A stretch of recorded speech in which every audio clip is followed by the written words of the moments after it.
Hi കൂട്ടുകാരെ, പുതിയൊരു വീഡിയോയിലേക്ക് എല്ലാവർക്കും സ്വാഗതം.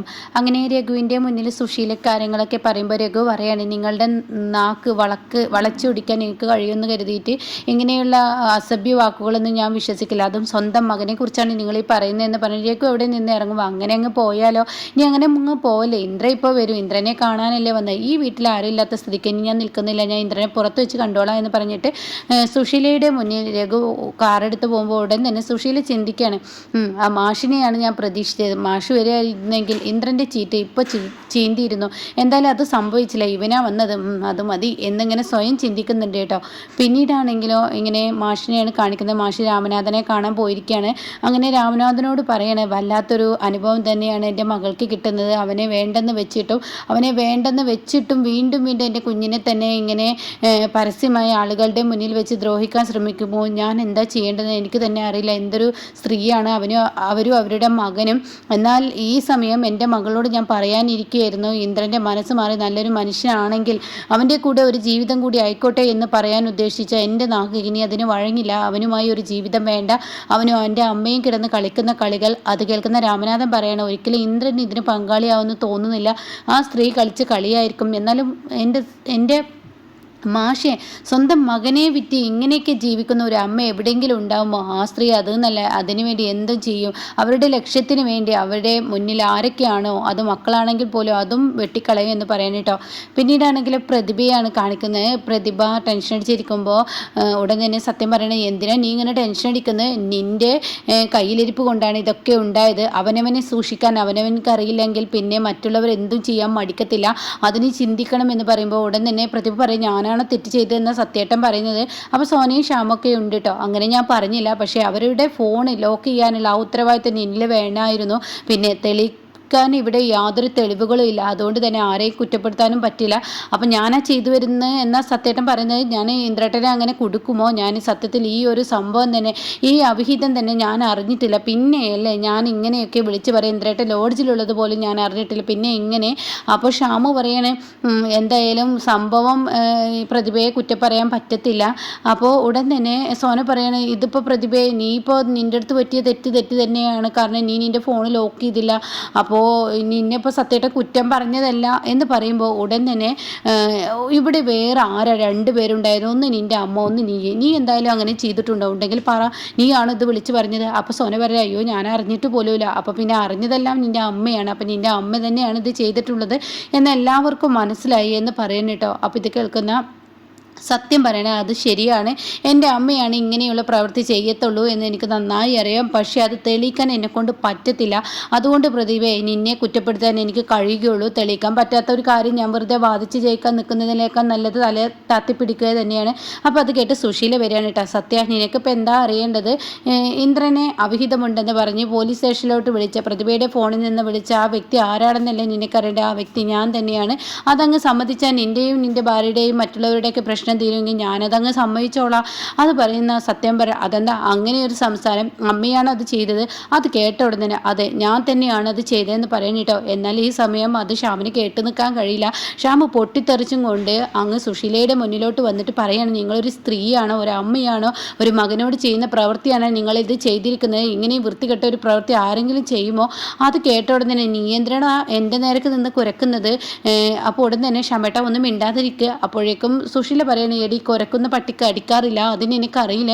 അത് കേൾക്കുന്ന ഷ്യാമു പറയാണ്, കുരക്കാനും കഴിയും എനിക്ക് കടിക്കാനും കഴിയും, എന്നാൽ ഇങ്ങനെയുള്ള പ്രവൃത്തിക്ക് എന്തായാലും ഇവിടെ കൂട്ടി നിൽക്കാൻ പറ്റില്ല. ക്ഷമേട്ട ഒന്നും മിണ്ടാതെ നിൽക്കുക, നീ മിണ്ടാതെ നിൽക്കടി, നിൻ്റെ അമ്മ നാളെ എന്നെക്കുറിച്ച് എന്തെങ്കിലും പറഞ്ഞ് അതല്ലെങ്കിൽ എൻ്റെ ഭക്ഷണത്തിൽ വിഷം ചേർത്ത് എന്നെ കൊന്ന് നിന്നെയും മകളെ വഴിയാധാരമാക്കും, അതല്ലെങ്കിൽ വേറെ എന്തെങ്കിലും ചെയ്യും, നിൻ്റെ അമ്മ അതും ചെയ്യാൻ മടിക്കില്ല, അത്രയും വൃത്തികെട്ട ഒരു സ്ത്രീയാണ്, നിർത്തടാ, എൻ്റെ വീട്ടുമുറ്റത്ത് വളർത്തുന്ന നായ എന്നെ നോക്കി കുരക്കുകയാണെങ്കിൽ ഞാൻ പലതും ചെയ്യും, നാട്ടിലുള്ള ഒരാണാണെങ്കിൽ സ്വന്തം ജീവിച്ച് കാണിക്കടാ, അല്ലാതെ ഇവിടെ കിടന്നിങ്ങനെ കുരക്കാൻ പഠിക്കല്ലടാ. അത് കേൾക്കുന്ന ഷ്യാം പറയണേ, എനിക്ക് ജീവിക്കാൻ കഴിയും, ഞാൻ എൻ്റെ ഭാര്യയും മകളെയും ഞാനിവിടെ വിട്ടു തരില്ല, ഞാൻ എൻ്റെ കുഞ്ഞിനെയും ഭാര്യയും കൊണ്ട് ഞാൻ പോവുകയാണ്, എന്ന് പറഞ്ഞിട്ട് ശ്യാം അവിടെ നിന്നും സോനയെ വലിച്ചഴിച്ച് കൊണ്ടുപോകുമ്പോൾ ഉടൻ തന്നെ സുശീല പറയുന്ന പോകുന്നതിന് മുന്നേ സച്ചിക്ക് കൊടുക്കാനുള്ള 15 ലക്ഷം ഇവിടെ വെച്ചിട്ട് പോയാൽ മതി, അത് അങ്ങ് തരാതെയും കണ്ട് ഒളിച്ചോട്ടം, അത് ശരിയാവില്ല എന്ന് പറയുന്നുണ്ട് കേട്ടോ.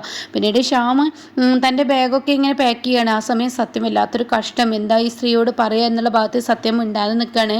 എന്നാൽ ഈ സമയം ഇപ്പുറത്താണെങ്കിലോ ശ്യാം ഇതെല്ലാം പാക്ക് ചെയ്തും കൊണ്ടിരിക്കുകയാണ്. അപ്പോൾ ഉടൻ തന്നെ സോനയുടെ ഓർ കുറ്റിയിടുകയാണ്. എന്നിട്ട് സോന പറയണേ, ശ്യാമേട്ട അമ്മ പറഞ്ഞ വാക്ക് കേട്ടോ, 15 ലക്ഷം രൂപ ഇപ്പോൾ ഇവിടെ വെക്കാൻ ശ്യാമേട്ടന് എന്തുണ്ട്, ഒന്ന് ശ്യാമേട്ടൻ ചിന്തിക്കണേ, എന്തിനാണ് കിടന്ന് കുരക്കാൻ നിൽക്കുന്നത്, എന്തിനാ ശ്യാമേട്ട? അപ്പോൾ ഇത് കേട്ട ഉടനെ തന്നെ നീ പറഞ്ഞത് എനിക്ക് മനസ്സിലായി, ഞാൻ കുരക്കാനും പാടില്ല കടിക്കാനും പാടില്ല, അങ്ങനെ ഒരു നായായി ഇവിടെ വളരുന്നതല്ലേ, അപ്പോൾ ഒരു കെട്ടിയിട്ട നായയുടെ ജീവിതം എനിക്ക് മുന്നോട്ട് കൊണ്ടുപോകാൻ എനിക്ക് പറ്റില്ല, അവർ ചെയ്യുന്ന എല്ലാ അക്രമങ്ങളും കണ്ടിട്ട് മിണ്ടാതിരിക്കാൻ ഞാൻ വല്ല നായെ പോലെ വളരാൻ എനിക്ക് പറ്റില്ല എന്ന് പറഞ്ഞിട്ട് അത് കേൾക്കുന്ന സോന പറയണ അങ്ങനെ വളരണം. ഇപ്പോൾ സത്യേട്ടൻ എന്താ പ്രതികരിക്കാതിരുന്നത്? സത്യേട്ടൻ പ്രതികരിക്കില്ല, അമ്മയോട് പ്രതികരിച്ചാൽ അത് നഷ്ടങ്ങളെ ഉണ്ടാവുള്ളൂ, ഒന്നും വേണ്ട.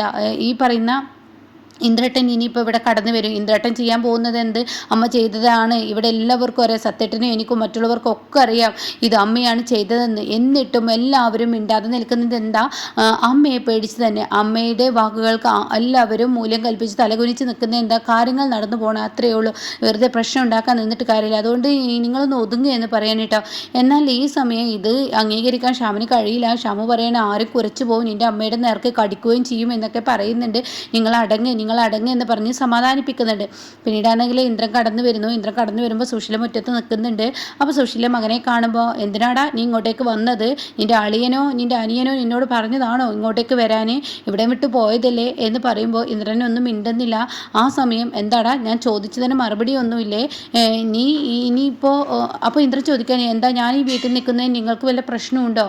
ഞാനിവിടെ നിന്ന് പോകണോ? അത് കേട്ടോടെ തന്നെ, നിങ്ങൾ പോകുമൊന്നും വേണ്ട, നീ പോകുമൊന്നും വേണ്ട, നിൻ്റെ വീടല്ലേ, അപ്പോൾ ഞാൻ വേണമെങ്കിൽ ഇറങ്ങിത്തരാം. അയ്യോ ആരും ഇറങ്ങണ്ടായേ. അപ്പോഴേക്കും സത്യനും സോനയും ഇവിടെ എത്തുകയാണ്. അപ്പോൾ സത്യം പറയണേ, ഇന്ദ്രേട്ട വെറുതെ സംസാരിക്കാൻ നിൽക്കാതെ ഇങ്ങോട്ട് കടന്നു വാ എന്ന് പറയുന്നുണ്ട് കേട്ടോ.